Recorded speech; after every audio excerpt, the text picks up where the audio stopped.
Excellent, thank you. Thank you everyone for coming along tonight. Before we get started, I'd like to acknowledge the traditional owners of the land in which we meet tonight, pay my respects to elders past, present and emerging. Community Capital Works Grant Program information session tonight is about the different categories of grants that are available to community groups who are looking after either council-owned or DELP-owned facilities or reserves.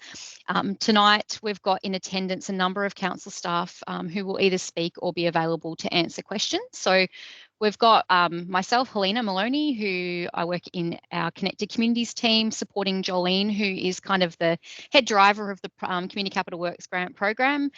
We've also got Matt Everson and Brett Monkton, who are in our Buildings and Facilities team, and both Matt and Brett will speak tonight about their respective areas. We've got Jane and Kim from our Early Years team for anyone who's in the kindergarten space. We've got Peter Trong, who is here from our building surveyor perspective. So many of our projects will require building permits or will need to seek advice on whether a building permit is required. So Peter will speak about that tonight. And we've also got Fiona Christopher, who works within our recreation team. So sporting clubs will probably know Fiona or get to know Fiona through this process. See if I can change my slide. There we go. So tonight, what we're going to go through, obviously introductions and key context, which I've already touched on. We'll go through the Community Capital Works grant policy. We'll go through the different program categories. These are still relatively new. So last year was the first year that we introduced multiple categories within the program. We'll go through the eligibility. We'll go through the timeline. Again, this year it is a little different. And then we'll go through some points, I suppose, to help you within your planning for your application and also in the delivery of the project if you are successful. Important considerations when you're delivering your project and applying, and some further information that might be of use to you. There is also an email address there, which is the ccwg@cardinia.vic.gov.au. Jolene monitors that email address, and we encourage all correspondence relating to grants to go through that email address so that we can keep everything in the one place. So tonight there'll be an opportunity for questions, but if there are questions following this evening that you have forgotten to ask or maybe a little shy to ask tonight, feel free to email Jolene at that email address and she'll be able to assist you. So tonight is set up as a webinar, which means that your camera and your microphone will be turned off and you'll basically be hearing from us presenting. If you've got a question, you can pop it in the chat. So for those of you that aren't familiar with Microsoft Teams, you'll see that there's a toolbar at the top and you'll see a little chat icon, which is circled in red on the slide there.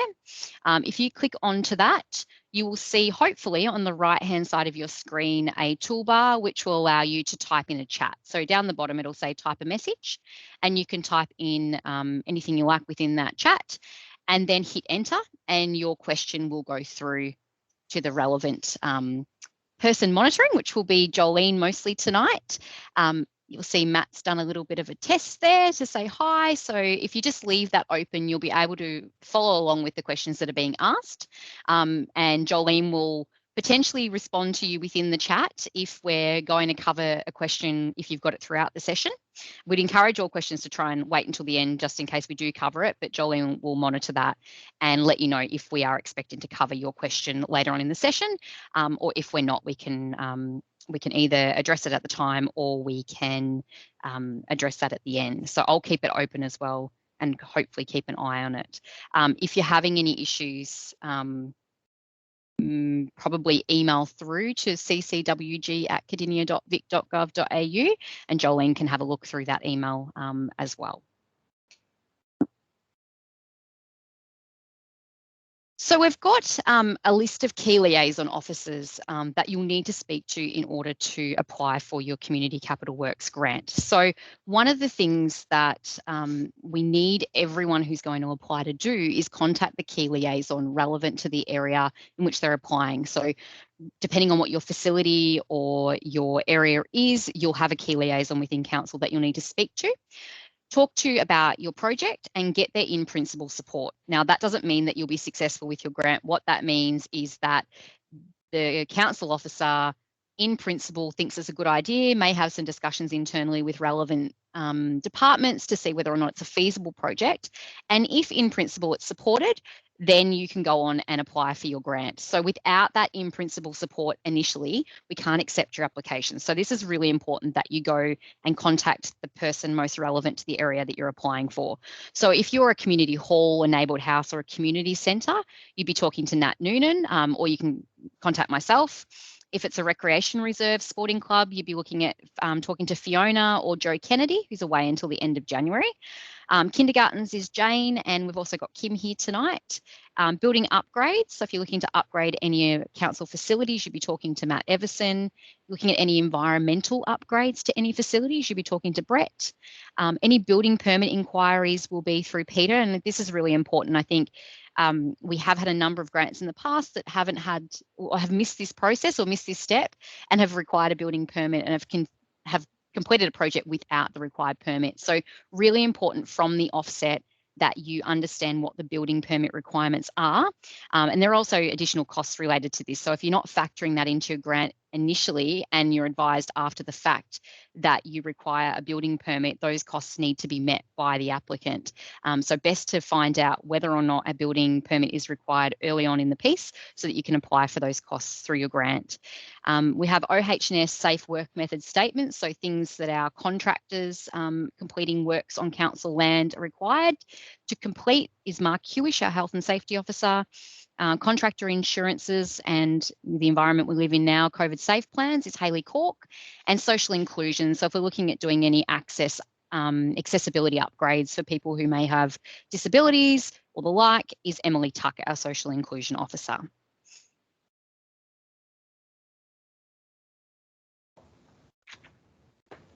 Jolene, I'll pass over to you to talk about policy. Hi everyone, and thank you for joining us. I'm going to be speaking to you about our policy. Now, if you wanted to read through the actual document, if you head on over to our website at Cardinia Shire, so www.cardinia.vic.gov.au, under grants, you'll see that our policy is there. But what I do want to mention today that is it's the aim of our Community Capital Works Grants program that it is to assist the community groups to improve community and recreational facilities to support community networks and enhance community wellbeing.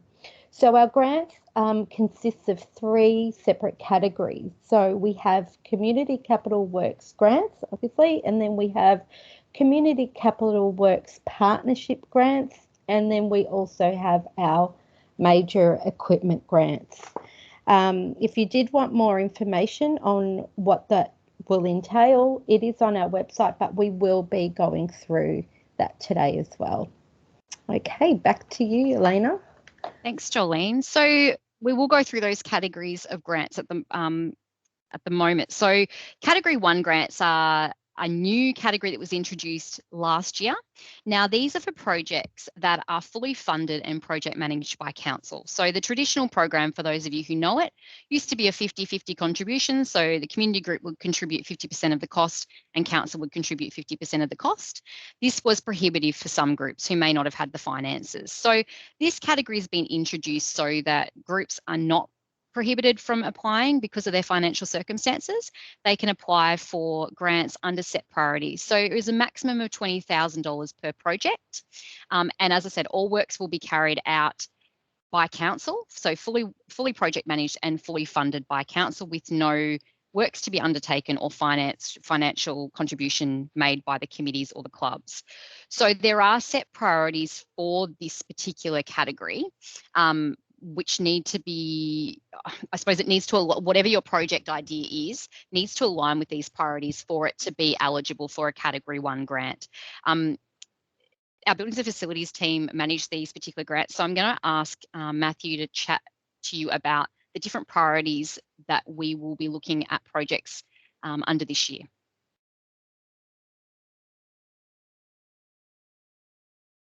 You there, Matt or Brett?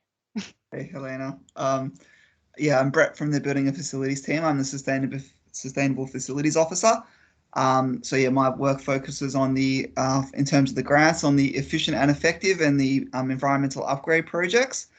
So we know many of our buildings are quite old and some of the systems in them are quite aged. And not only do those systems sometimes not perform that well, also, they don't perform that efficiently. So by doing upgrades, we can improve the performance, improve things like comfort or lighting quality, but also reduce environmental impacts by reducing energy consumption, water consumption, and those types of impacts. So under the efficient and effective priorities, we have the installation of split systems. So we look at the kind of very efficient systems there. We're looking at systems within 1 star of the most efficient available in their size range, and that have refrigerants that are less environmentally hazardous. So that's something we can support. And we know there's lots of old hot water systems out there that are quite inefficient. So we look at, open to looking at replacing those as part of the grant with energy efficient electric systems such as heat pump hot water systems. Also, other appliances such as hand dryer installation or replacement, installing really efficient hand dryers with short drying time, and ceiling fans are another one which can be used to improve comfort and reduce energy use. So, by using fans, sometimes we can avoid having to use air conditioning, and fans use a very small amount of energy in comparison. And on the next slide, we look at environmental upgrade projects. So these are projects with, a real focus on reducing energy consumption. And LED lighting upgrades are something that have been done in the past, where we can replace inefficient lights with LED lighting, and there's often a lot of subsidies available, so we can get some really good outcomes for low cost to assist clubs in that regard. And normally, with any LED upgrade, we dramatically improve the lighting levels as well. The lights come on instantly and don't take time to warm up, as some older lights do. Adding insulation is something else that can be looked at to improve comfort, especially to, if roofs are uninsulated or under floors that are accessible areas, they can potentially be looked at. And sometimes we try and tie the insulation with split system, depending if we can fit it within the budget, because that way it's kind of a package to improve comfort. And the other one that's part of that often is draft sealing, so sealing up gaps around doors and windows and all kinds of places in buildings to improve comfort.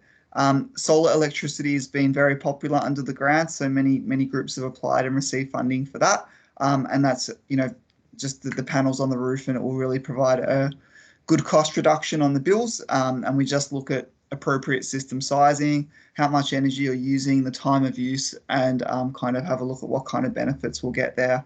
But yeah, with the smaller grant, it's usually fairly straightforward for the smaller systems. And rainwater harvesting is another one that's covered under this category, where we can install water tanks to harvest rainwater to use for toilet flushing, irrigation, and other things such as that. So yeah, that's those ones. I think Matt might be next. Hello. Hi. So Brett and I work very closely together, and sometimes we cross over, and sometimes I take on the more general projects within our team. That could be anything from well, I'll talk about that next, but there is one category here, the whisk removal projects. So if your facility has asbestos, a lot of the older buildings do. We manage it as best we can at the moment, but it would be good if we're going to go forward with some of Brett's environmental projects, such as replacing lighting, that we can remove asbestos, eave linings and ceilings. It makes it a lot easier to do those types of projects. Switchboards as well. Sometimes when we have an older switchboard, asbestos is located, so we can combine an asbestos removal project into that as well.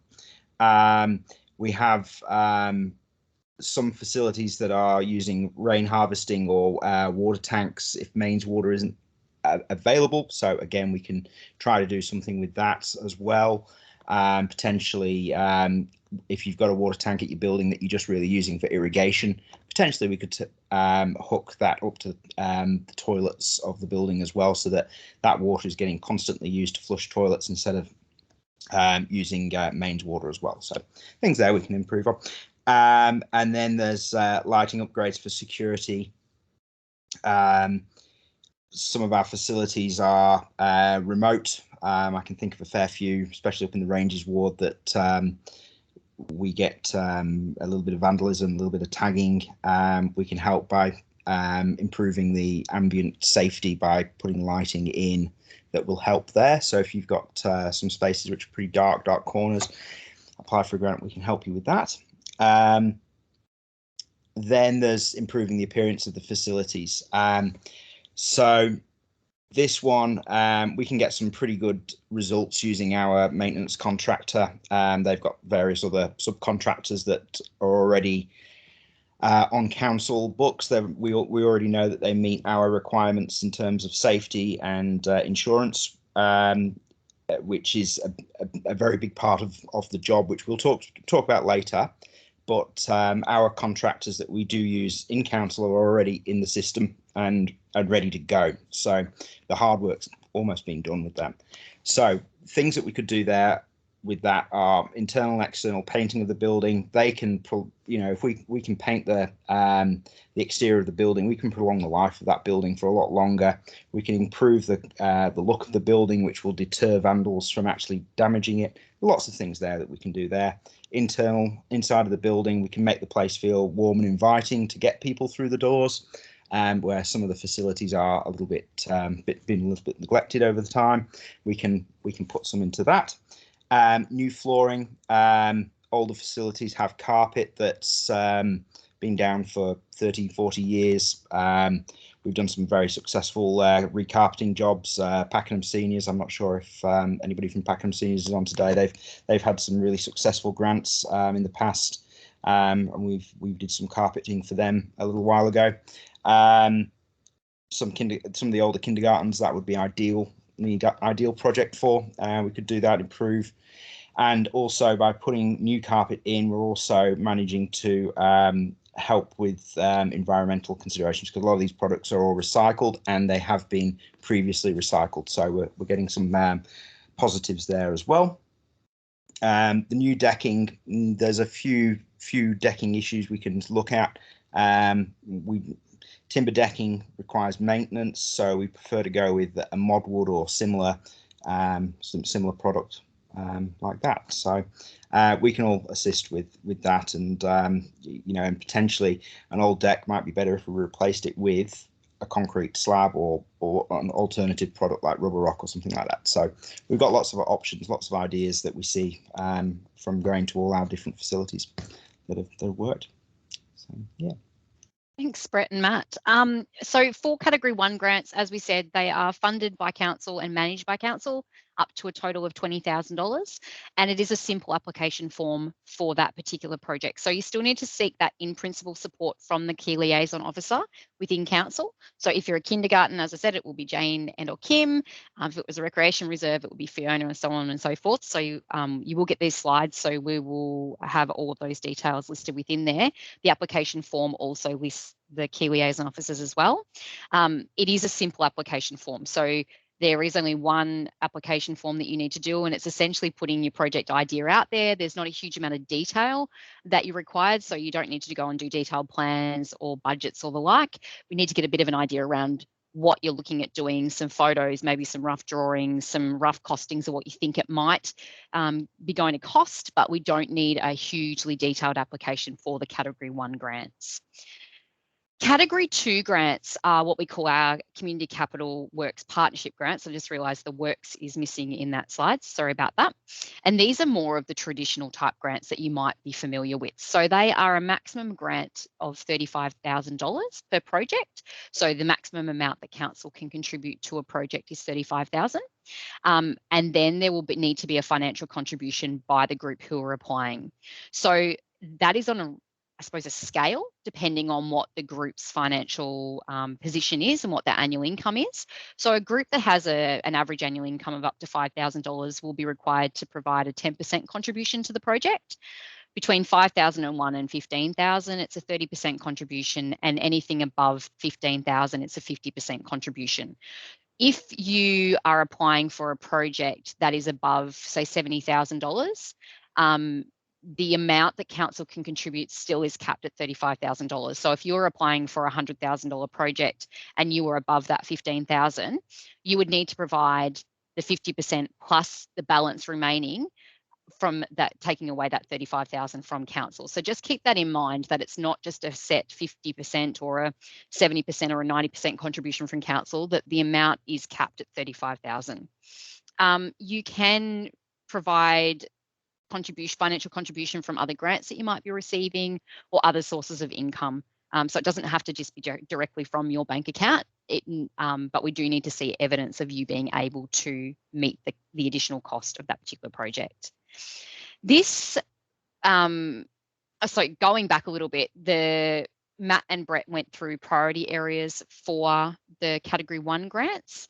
If your project doesn't fall within one of those priority areas, but it still fits within the eligibility of a Community Capital Works grant, it is most likely going to fall within a Category 2.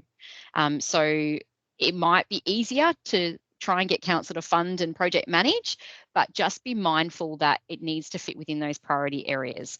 Have a chat to your liaison officer if you're not sure. We don't want you to go to the effort of putting in an application or miss the two-stage process because you thought you might be able to get it funded under Category 1 when in fact it's a Category 2. So I'll keep reiterating tonight, talk to your liaison officer. There'll be a wealth of information, or if you can't get onto the liaison officer, talk to Jolene. They will be a wealth of information for you, being able to work out which category you need to apply for. And I think there is someone online tonight who I am chatting with tomorrow just to work out which particular category we need to be applying for. So it will be a two-way discussion, and it's really important that the group and council have that continual discussion between each other. So it is a two-stage process for applying for a Community Capital Works Partnership grant. So the first stage is pretty much the same as what we're asking of Category 1 grants. So it's a project idea. It's a rough kind of mud map around what it is you're wanting to do, some rough costs. We need to make sure that you've got the relevant approvals, that if you're doing things on land that's managed by a committee, that you've got the okay from the committee. We need to make sure that you can financially support the project, and we need to make sure that the project is essentially feasible. So what you'll do is a first stage application, not asking for a huge amount of detail, so not requiring you to do a huge amount of work. So what we do is we bring those applications in, and we would encourage you to apply and do that stage by the 14th of February, because you need to do the two stages of the application before the 27th of March. The second stage is more of the detailed stage. So we will look at your application under stage 1, have some discussions internally, have a fairly quick turnaround. We're aiming for a week turnaround to get back to you to say yay or nay. So is your project feasible? If it's feasible and we think it might be doable, we'll invite you to apply for stage 2. If it needs some more work, we'll have a chat with you to see whether or not we can rework it in time to get you into a stage 2 application, or whether or not maybe this year this particular project just isn't going to work. So you may not be invited to a stage 2. If you are invited to stage 2, you will have an application sent directly to you where you'll be asked for the detailed aspects of the project. So we'll be looking for full costings of the project. We'll be looking for detailed plans. We'll be looking at OH&S and insurance specific requirements.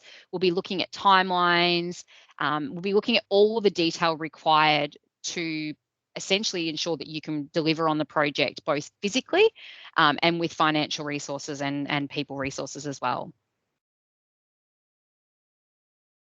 What we'll need to see as part of the application process is your annual financial statements for the preceding 2 years. And I know that this is going to be difficult because COVID has probably impacted many of your organisations. So in this regard, it might help or it may hinder. So just 2 years so that we can get an understanding of what your overall finances are, and also 3 months of a bank statement so that we can see what's consistently coming in and coming out. And hopefully with restrictions easing and us being out of lockdowns and hopefully continuing to stay out of lockdowns, the income that you're generating will be consistent and won't be as stop-start as it has been in the last 2 years.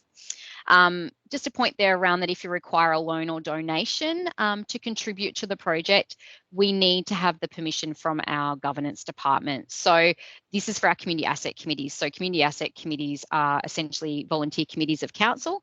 If you don't know if you're a community asset committee, the chances are you're probably not. You would hopefully be aware if you are a community asset committee. So just be mindful that if you do fall under that umbrella and you need a loan or a donation, that you need to get written approval from our governance department. Chat to Jolene if that is you, and she'll be able to direct you to our governance department. The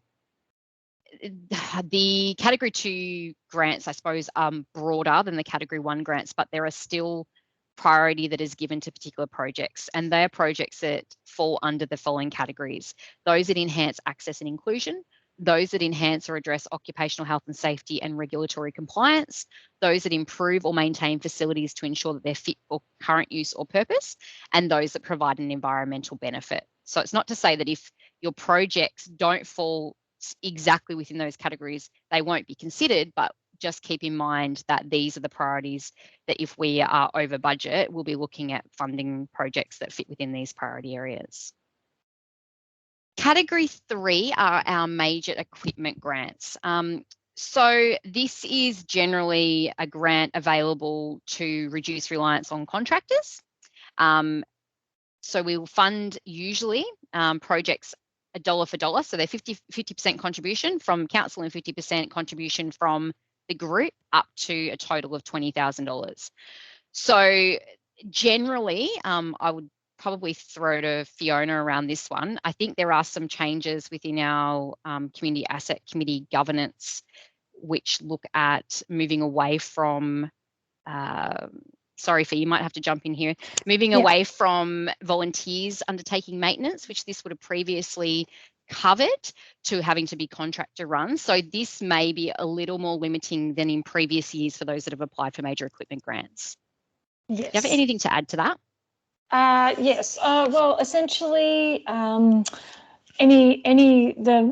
scope of maintenance for reserves committees of management on council reserves has reduced to sports fields only, and those committees engage a approved contractor to undertake the work. So yes, I think that would probably need to be reviewed. But if there's inquiries about it, I think really contact myself or Joe and we'll work through that on a case-by-case basis. Yep. Great, thanks, Fee. So I think the point there is not to assume that if you've been funded under a major equipment grant in the past for equipment to maintain a reserve, that is still the same case. So have a chat to Fee or Joe about that if you are applying. So it's essentially an equipment grant. So if you're finding that it's not falling into category 1 or it's not falling into category 2, and thinking maybe it falls into category 3, have that discussion with us. It's not a clear cut. One, it's not a free for all that if you want a piece of equipment that you can apply for category 3, it still needs to fit within a certain criteria. There's information on our website around what that criteria is, but I think there is a little bit more of a grey area within this one. So have a chat to us, talk to your liaison officer around category 3 grants. So eligibility to be able to apply for a grant. So this is not, I suppose, a general kind of community grant where just anyone can apply. There is some pretty strict eligibility criteria around these grants. So groups who are able to apply for these grants must be either incorporated, not-for-profit organisations managed by a volunteer board or a committee of management, or they must be a committee established by council to manage a community asset. So I referred to community asset committees before, they're the ones we're referring to, or a committee established by state government, so on Crown, to manage a community asset on Crown land. So essentially, it's for projects that are on council or Crown owned land. So you need to be, first of all, one of those, and you have to have a project that is obviously proposed on council or Crown owned land or in a facility. Have adequate public liability insurance if you are not a council committee. Have no outstanding projects or debts owing to council. So if you have an existing project that's not going to be completed by the end of the financial year, have a chat to your liaison officer, have a chat to Jolene. generally you can't have a project still in progress and apply for a new one. But have a chat, because we do not understand that the timeframes of applying for the grant don't align always with your project that you're currently delivering on. So we kind of have them running as a parallel process. So have a chat to your liaison officer and or Jolene around the project that you've currently got running and your intention to apply for another grant. You need to propose an initiative, or the project that you propose has to be of benefit to the Kidinia community. You must be able to supply those financial statements as requested. There will be a set of conditions that are applied to your grant upon, I suppose, being notified that you're successful. If you're successful, there will be a number of conditions. Make sure that you can comply with those conditions before you accept your grant. That sometimes they can be quite onerous, so it's important that you understand what's required of you in delivering the project before you accept the grant. You need to make sure that your proposed activity is consistent with regulations and be able to provide supporting data when requested, and make sure that that is adequately cost as well. We had a question: can we apply the grants to the kinder, the council-owned facilities on Department of Education land? Good question, Stacey. Jane or Kim? Yes. I would assume it's state government land. Yeah, thanks, Helena. So the situation would be that it's a little bit like with a parent advisory group. You would need to get agreement, approval and commitment from the Department of Education for that particular site. So Stacey, I'm assuming you're thinking of maybe Pakenham Springs, in which case the school, or even Hollands, if you're looking at the adjacent school, you would have to get agreement and commitment from the school to say that they approve of whatever you're anticipating.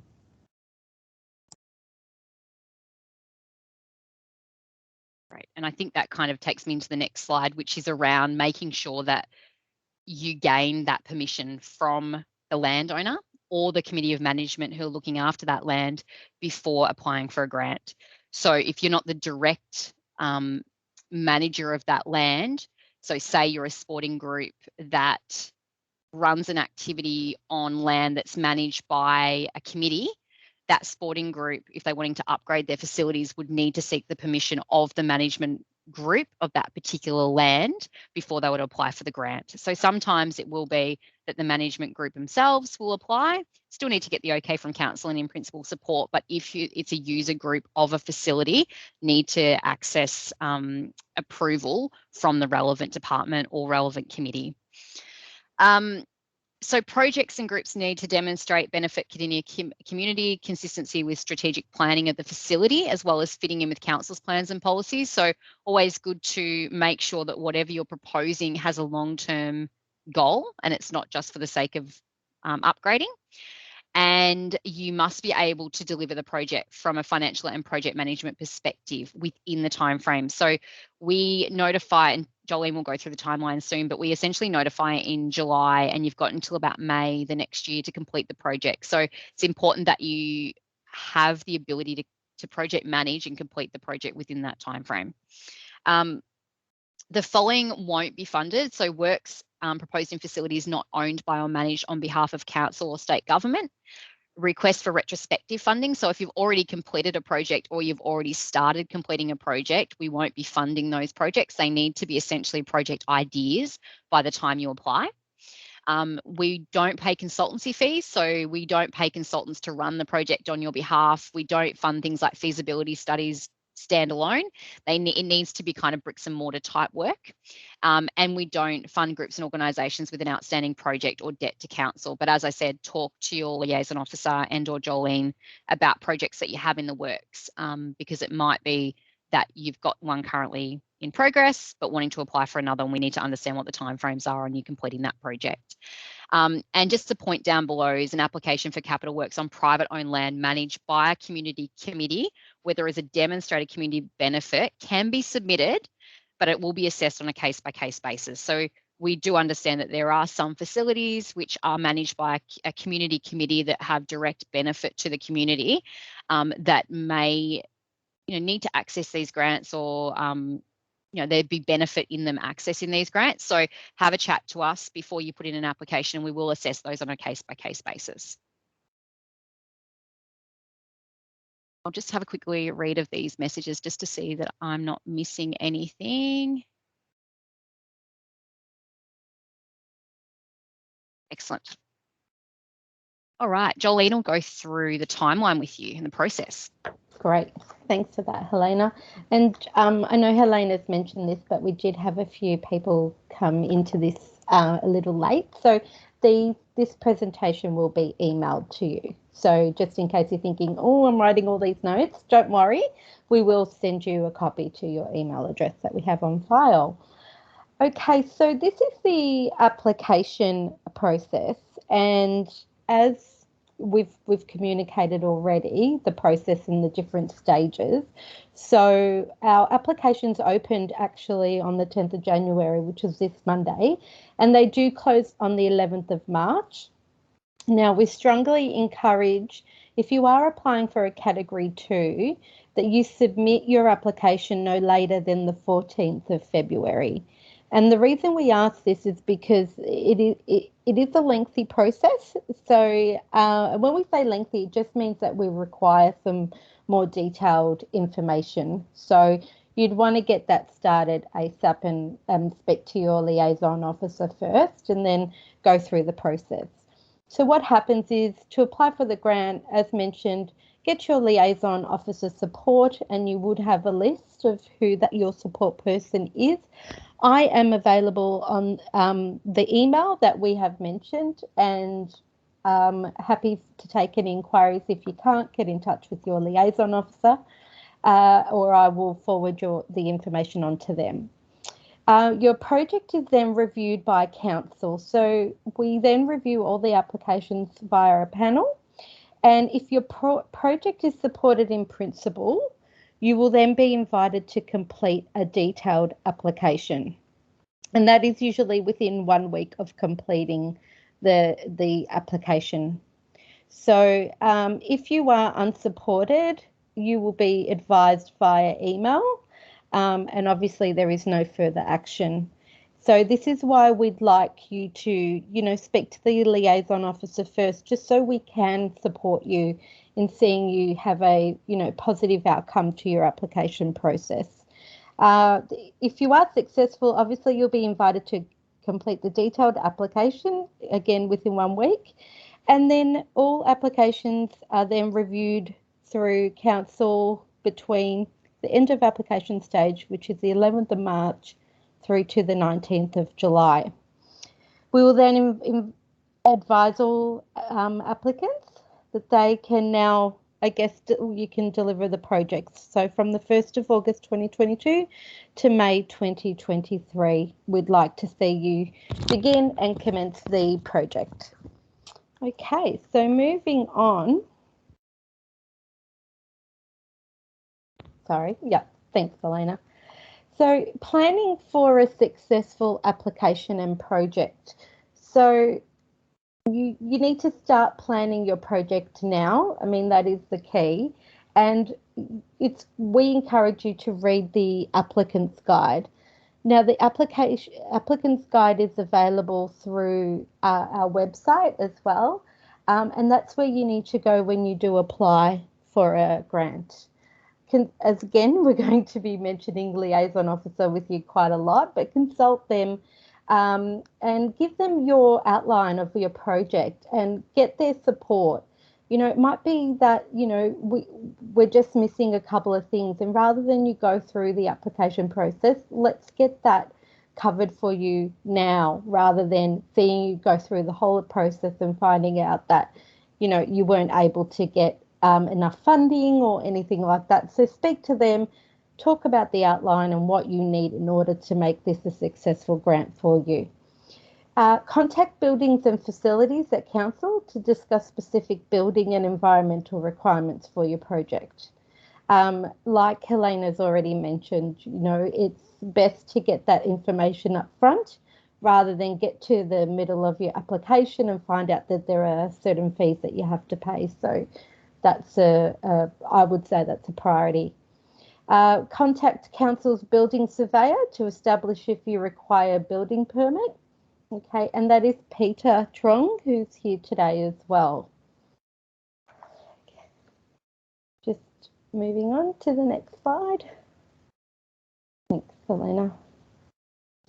So think access and inclusion. So we're committed to support the projects that improve council's facilities, services and activities so that they are accessible and inclusive of people of all abilities. We consider how your project enhances the safety and mobility and access requirements of the community. Again, as mentioned before, you can contact Buildings and Facilities team. We also suggest you hop onto You, Me and Us program. It's a free course and training. And there's also videos on, enhancing inclusive practices and culture. We also mention here that you can hop onto You, Me, Us .info. I'm now going to let you speak to Brett around the environmental upgrades. Thanks, Jolene. So under category 1, we have the kind of smaller and more simpler and straightforward environmental upgrades. But under category 2, we can look at some larger projects. So there's a couple of things in relation to category 2 and environmental upgrades. One is with projects that you're doing that are not specifically environmental projects, we still have a criteria that need to be met in terms of environmental outcomes and energy efficiency. So we will ask questions through the application about the make and model of any split systems going in, making sure lighting is efficient, making sure the appropriate and efficient type of hot water systems are used, making sure we're using water efficient fittings and appliances when we're using putting those in as part of projects. So yeah, that's all part of the application process for category 2. But under category 2 as well, you can apply for a larger kind of environmental project. And some kind of things to think about there would be larger solar energy systems. So there's obviously a budget limit in terms of category 1. So if you have a larger facility or looking at a larger solar energy system, that would be more appropriate to go for under category 2. And also solar energy storage systems fall under category 2. So category 1's are kind of higher priority, smaller projects because many sites still don't have a solar energy system. We haven't put batteries in there. But if you do have a solar energy system and you're wanting to add batteries or you're wanting to put a system with batteries in, then that could fall under category 2. Also larger rainwater harvesting systems, if you're looking at a large irrigation project or want to do something more significant there, put a tank underground, for example, that would fall outside of the budget of category 1. Yeah, that could fall under category 2. So there's just some ideas, but obviously we're open to things you might have, ideas you might have, and having discussions around those. So thank you.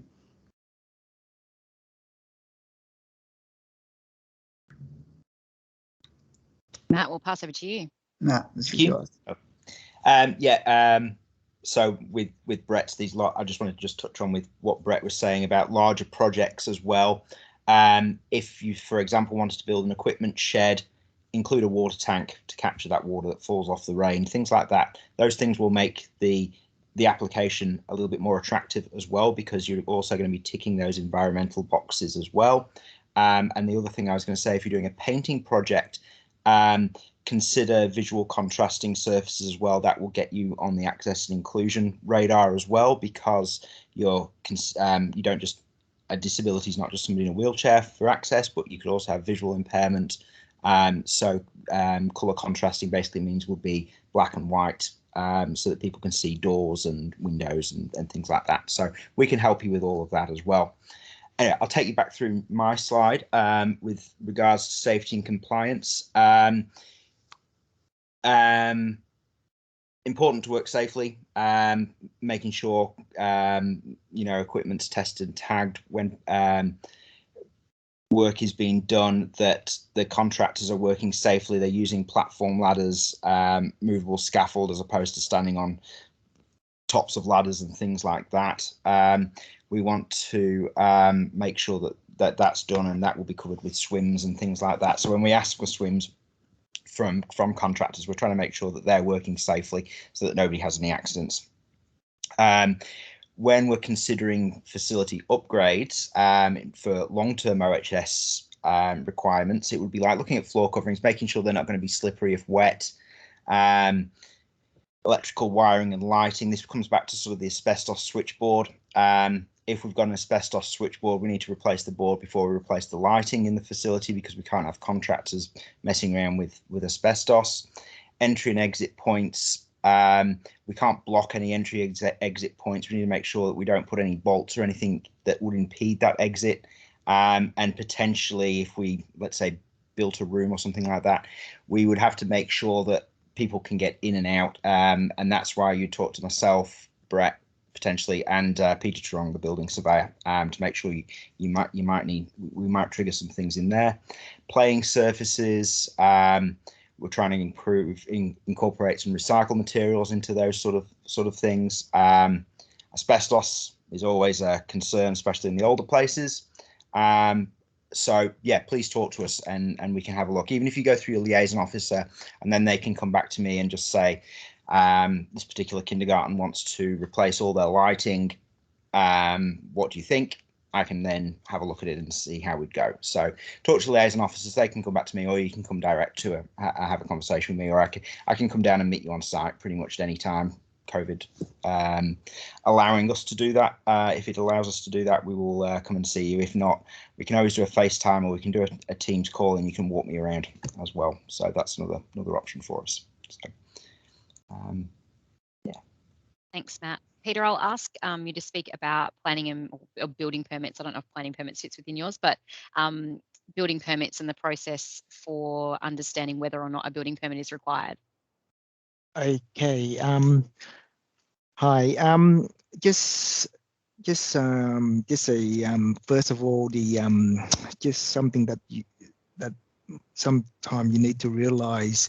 Especially with the Capital One grants, some of the smaller projects, something as simple as replacing floor coverings like carpets and vinyls and stuff like that, right? In commercial buildings in Australia, especially in Victoria, all covering are required to have early fire hazard indices rating. So for each of those material, there'll be a certificates where they've been tested under fire conditions to see if there's any toxic gas or stuff like that release in a fire scenario. So it's best to grab those the product that you want, ask the manufacturers for testing certificates, so that you can provide it to myself to check before you can commit to the product. So that's very important. The second part is with works that may require a building permit. Under Victorian legislations for Building Act, if you require a building permit, it's automatically looked at access to the building and around and to the point where you're doing the work, the building work. So it may be that you may say you want an extension to your facilities at the back, but then you need to realize that when you get a building permit, your disabled access required from the principal access, principal entry. So you need to factor that in your costs as well, that you require under a building permit to look at disabled access and things like that. In terms of other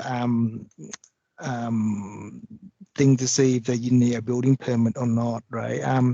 Look, it's best that you run it through myself.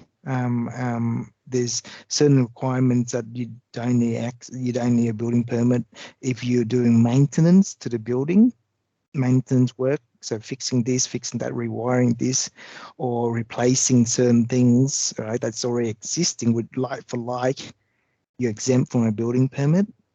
But if you start doing new addition or alterations that may affect more than 50% of the building, you will require to get a building permit.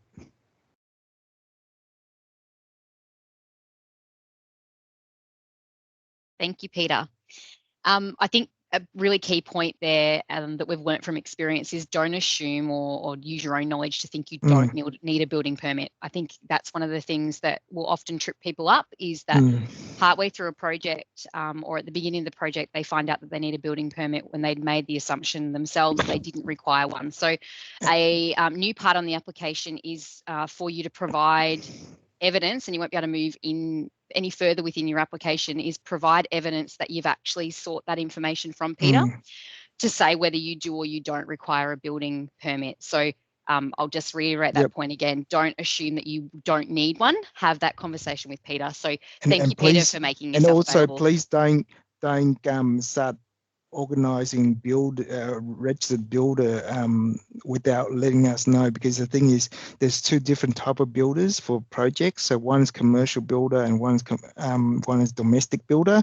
So it really depends on your job that you're doing. If you're doing a veranda, say it's a veranda in your property, you may require a domestic builder.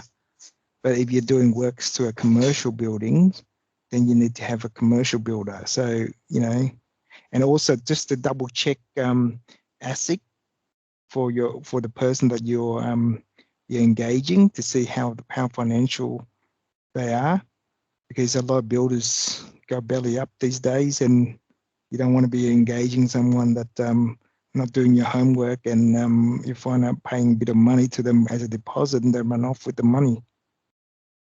Good point. Thank you, Peter. So you've heard from a number of our council staff tonight, and we've got a few people online as well who are chatting away and answering some questions.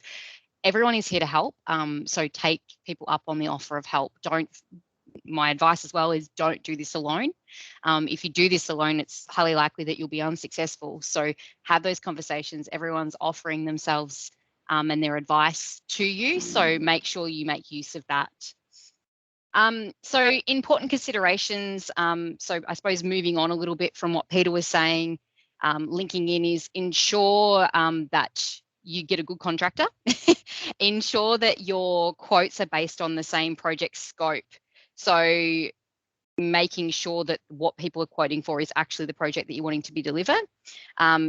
You will need, your contractors that you engage will need to meet certain requirements in order for them to be able to perform works on council land.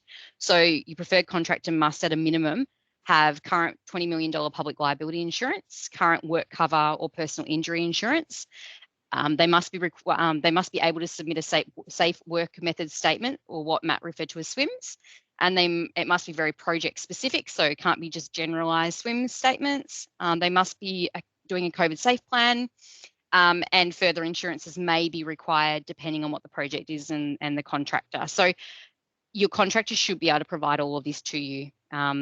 It shouldn't be out of the ordinary for them to be providing this type of documentation when they're performing a job. So just make sure that you're collecting that as an absolute minimum, and we'll let you know within your conditions, if you're successful with your application, what else might be required. One of the things that is probably no surprise to anyone here is COVID has led to a shortage of materials and also an increase in costs when delivering projects. So definitely allow a 10% buffer. So we allow a 10% buffer for your budget. So 10% on top of the quotes that you've received to cover any inflation. But have that discussion with the contractors you're getting quotes from to get an indication around whether or not it's expected that their costs will go up and by how much. Obviously, the time in which you're seeking the quote will be before the 27th of March. And then by the time you start delivering your project, it won't be until after August. We understand that obviously there's financial year there, and often contractors will increase their prices at financial year time, if not throughout the year. We've seen with COVID. So have those really honest discussions with your contractors around what their costs are likely to increase, and see if you can get some sort of certainty around costing. Unfortunately, once your grant has been allocated, we can't come to the party with extra money. So if your project blows out, we can't fund the additional amount that it blows out by. That cost needs to be met by the group. So just keep that in mind when you're seeking out quotes and you're doing your budgets. In-kind and volunteer labour contributions. So you can use a variety of different in-kind and volunteer labour. So it might be that a contractor provides their labour for free. They still need to meet all of the requirements that council expects of contractors. They can't just do a kind of dodgy backyard job. It still needs to be done properly, but they might, do that for free for you. It might be that you're painting a room and you've got volunteers who are cleaning that room before it's painted, that you can contribute to the project. So your in-kind contributions can be considered as part of the total project cost, and part of the, I suppose, the amount that you're contributing, if it's a category 2 grant, the amount that you're contributing to the project, part of that 10 to 50%. So we calculate volunteer labour at a total of $41.72 per hour. So we will assess that to see, number one, whether or not volunteers can undertake the work that you've put them down as doing. We would encourage you to speak to Mark Hewish, our OH&S officer, to see whether or not volunteers can undertake the work that you're putting within your application. There will be areas where volunteers can't undertake that work. They need to be approved contractors. If they are able to undertake that work, then you can put that contribution towards your application costs, but we'll also look at whether or not that's a reasonable cost. So you can't turn around and say that if for a small room to be painted, you're going to use 1,000 volunteer hours to clean the room. We would look at that and probably go, that's probably unreasonable. We'd look at what is a reasonable amount of time to take to clean in preparation for that painting. Obviously,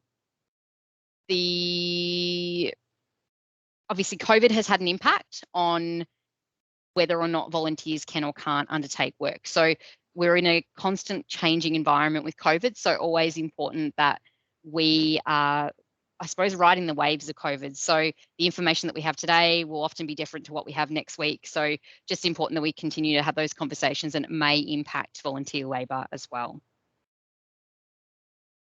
So I think Jolene spoke about this to apply for a grant. So if you go onto Council's website, cardinia.vic.gov.au, if you do /grants, you can then scroll through to Community Capital Works grants, and you will scroll through the information and then click on the apply button.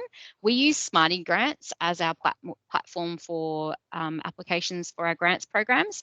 So everything we do is from the application stage right through to project completion is done through Smarty Grants. That helps council, but also helps you. So it's an online platform that you can access and we can access. So everything that you submit, you can see. If you're submitting it via email, it can often, I suppose, get lost somewhere along the line, and it's not in one nice, neat package. Smarty Grants enables us to keep everything in the one place so that we can both see what's actually been submitted. So you'll do your application within Smarty Grants. For category 2 grants, if you're invited to do a detailed application, that will be uploaded via Smarty Grants as well. So you'll be able to jump into your Smarty Grants account and look at that application and complete it there. Anything that you need to submit to council is submitted through Smarty Grants. We communicate back out to you often by Smarty Grants as well. So we'll upload forms that we need you to complete. It links with your email, so it will send email notifications to you if we upload anything. If you upload anything, it emails to us. So it is a great platform for us to be able to use to keep everything in one central location. So if you don't already have an account, you'll need to set up an account for Smarty Grants with an email and a password. And then you will use that email and password to do anything related to that particular grant. I would encourage you, if you've used Smarty Grants in the past, to use the same email and password so that you can keep all of your grants in one central location. So if you've applied for multiple grants over multiple years, if you're using different Smarty Grants accounts, then you won't see a history of those grants. If you're using that one login, you'll have a whole history of grants. So you can go back through and look at what you've done in the past, what's been completed, and then you can look at what is coming up as well. So there'll be kind of a history attached to that. You can also go and access the application through the Smarty Grants website, but I'd encourage you to go through our council website because all of the relevant information, policy, handbook, all of the rest of it is on the website. So it prompts you to read all of that information before you go ahead and apply. As I said, COVID has thrown a spanner in the works with many of our aspects of our lives, and our grants program is definitely not immune to that. So a COVID safe plan is required for each facility and contractor. So it is something that is relatively new in the last couple of years, but it will be something that will most likely be required ongoing. So we'll need to have a COVID safe plan, and we'll also need to have COVID safe measures within contractors' SWMS, their safe work method statement as well. Most contractors should be adept to doing this now. It's been going for a little while now, so they should all be already doing it and know how to do it. And the other thing that is currently a condition is that each facility and contractor are required to confirm that the people accessing their sites are vaccinated. So obviously mandatory vaccination. So we have a statement of compliance that we require the contractors or the project manager to send across to us to let us know that yes, everyone is vaccinated. So we don't need to cite vaccination certificates, but we do need to ensure that project managers and contractors are aware of the vaccination requirements and are letting us know that yes, they are complying with that and those people on site are double vaxxed. There is what we call a support pack on the website. We've got our program guide on there, our policy guide. We've got a few templates as well that might help you with your planning and also some of your budgeting as well. And we've got our other useful links. So we've got our Cardinia Shire Livability Plan, which we expect that everyone will read at some point before applying or during applying, and make sure that whatever project you're applying for aligns in some way to that livability plan. The request for building permit and planning permit is on there. If you're looking at having to remove any trees or vegetation or plant matter, you'll need to apply to remove vegetation. And there may also be a requirement for traffic management plans. So if your works are going to impede on traffic, roads, car parks, any I suppose type of transport, then you may be required to have traffic management plans and potentially traffic control as well. So keep that in mind and consider that within your budgets too. I will open up for questions. If anyone has a question they'd like to type into the chat, now is the time to do so. I know that there's a couple of people by the look of it who are typing at the moment. Helena, it's yeah. Would it be okay if I just wanted to mention a couple of things, if that's okay? Yeah, go for it. Just to let everyone know, there is an application process, as we've mentioned. However, if you are approved, please don't assume that you can go ahead with the project and get the contractor out to start the works. We do actually, as mentioned, we need this documentation we need to cite, like the SWMS, like the public liability insurance, etc. However, from that point on, council then come out to inspect the place or the room or wherever it is, the grounds, and then we have to actually give you the go-ahead to progress with your project. So, and there is all these forms on Smarty Grants that we will ask you to complete prior to completing your project. We have had cases where people have assumed because they have been approved that they could just go ahead with the works and then ask council for the funds. We have to approve for you to go ahead with the project. We then need to come out and cite your completed project, and then we ask you to complete a form on Smarty Grants to ask for the payment. So, and then we review that form and then we make the payment, and the payment is made to the applicant. So whether you're a childcare centre, whether you're a cricket ground, or the payment is made to you. It is not made to the contractor. So I just thought I'll cover that, as sometimes it can be a little confusing. But again, your liaison officer and we're all here to help you with the process, and we want to see you succeed. So yes, sorry, if you'd like to ask any questions, as Helena said, now is the time.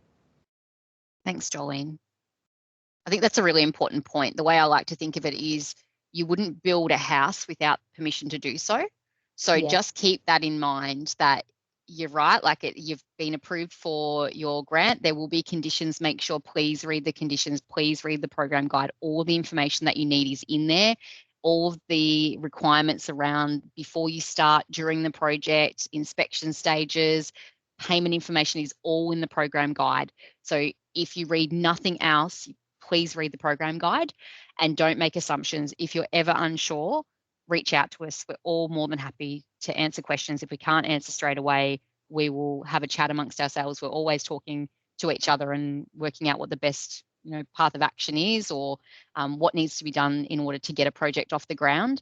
So yeah, just make the assumption that you're building a house. You can't build a house without permission. So make sure you get the okay before you start your project.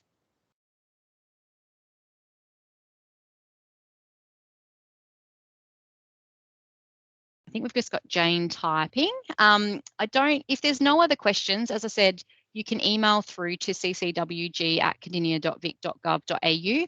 We've recorded this session as well, so assuming it's worked, we will be making that available for people who either want to listen to it from tonight, or who may not have been able to attend, who can listen to it at a later date. We will also be popping the questions that people have put in the chat into a bit of a frequently asked question document, so that others who weren't here tonight can get access to those questions. We'll also be sending across the slides to everyone as well, and we'll make those publicly available for anyone who wasn't able to be here tonight.